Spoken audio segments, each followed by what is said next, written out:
Hinimatay at nasawi ang isang lalaki sa Las Piñas kahapon. Nakuha na naman ng shabu ang lalaki na nakaipit pa sa flyer ng isang kandidato. Nasa frontline ng balitang yan si Dave Abuel. Hindi na umabot ng buhay ang lalaking ito nang isugod sa ospital sa Las Piñas City mag-aalas 7 ng umaga kahapon.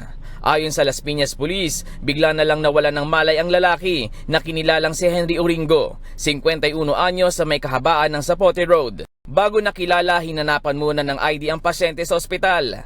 Pero nang kapkapan, iba ang kanilang nakita. Sa yung wallet, nakita may shabu.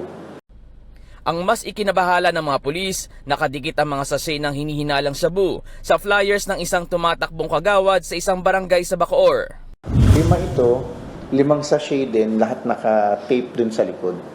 At yung iba, nakita niyo naman, meron pang foil. Nasa 2,500 pesos daw ang halaga ng 5 sachet ng hinihinalang shabu.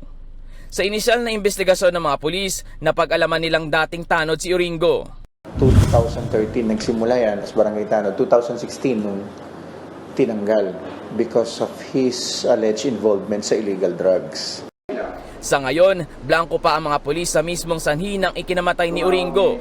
Sinusubukan na rin ng News 5 na hingan ng pahayag ang pamilya niya sa insidente. Makikipag-ugnayan naman ngayong araw ang Las Piñas PNP sa Bacoor Police para ipaalam at tanungin ang kandidato sa nakitang droga sa flyers na may pangalan niya. Nagbabalita mula sa Frontline, Dave Abuel, News 5. Mga kapatid, Jess De Los Santos po, huwag magpauli sa mga umaaksyong balita at napapanahong issue sa bansa. Para sa mas malawak na balitaan, mag-subscribe at mag-follow sa social media pages ng News 5.